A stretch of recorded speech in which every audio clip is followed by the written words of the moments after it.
Hello friends, അപ്പോൾ arithmetic progression അഥവാ സമാന്തര ശ്രേണിയിലെ അടുത്തൊരു ക്വസ്റ്റ്യൻ ആണ് നമ്മൾ ഈ വീഡിയോ ഡിസ്കസ് ചെയ്യുന്നത്. ക്വസ്റ്റ്യൻ ഏതാണെന്ന് നോക്കാം.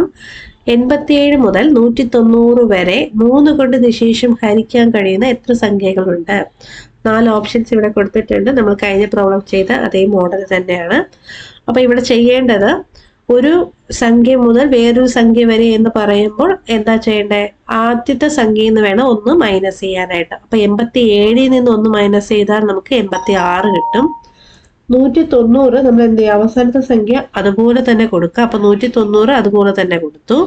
ഇവിടെ 3 കൊണ്ടാണ് അല്ലെ നിശേഷം ഹരിക്കാൻ കഴിയുന്ന സംഖ്യകൾ കണ്ടുപിടിക്കേണ്ടത്. അപ്പൊ 3 കൊണ്ട് എന്ത് ചെയ്യുക? 2 നമ്പറിനെയും ഡിവൈഡ് ചെയ്ത് കൊടുക്കുക. ഓക്കെ അല്ലേ?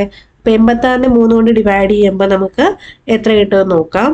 8 3 എത്ര ടൈംസ് വരെ പോവും? 2 പ്രാവശ്യം അല്ലേ? അപ്പൊ 6 കിട്ടും. മൈനസ് ചെയ്യുമ്പോൾ 2 വരും. താഴെ 6 ഇറക്കുമ്പോൾ 26.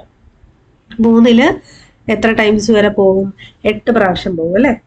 എത്ര കിട്ടും? 24 എന്ന് കിട്ടും. റിമൈൻഡർ എത്ര കിട്ടും? 2. അപ്പൊ നമുക്ക് കോഷ്യന്റ് ആണ് വേണ്ടത്. അപ്പൊ 28 അതിന്റെ കോഷ്യന്റ് ആയിട്ട് വരിക, അല്ലെങ്കിൽ ഹരണഫലമായിട്ട് വരുന്നത്. ഇനി 190 3 കൊണ്ട് ചെയ്യുക. അപ്പോൾ എത്ര ടൈംസ് എടുക്കാം? 6 പ്രാവശ്യം 18 വരുന്നുണ്ട്. 19 മൈനസ് 18 ചെയ്യുമ്പോൾ 1 അല്ലേ? പിന്നെ ഈ 0 താഴോട്ട് കൊണ്ടുവരിക. അപ്പോൾ 10 ആവും. 3 എത്ര ടൈംസാ? 3 ടൈംസ് 9. 10 9 കുറയ്ക്കുമ്പോൾ 1 കിട്ടും.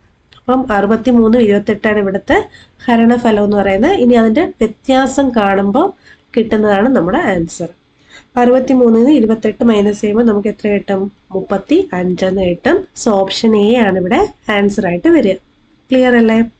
അപ്പോൾ നിങ്ങൾക്ക് ഇഷ്ടപ്പെട്ട ലൈക്ക് ചെയ്യുക, നിങ്ങളുടെ ഫ്രണ്ട്സിനൊക്കെ ഷെയർ ചെയ്ത് കൊടുക്കുക, ചാനൽ സബ്സ്ക്രൈബ് ചെയ്യുക. Thank you.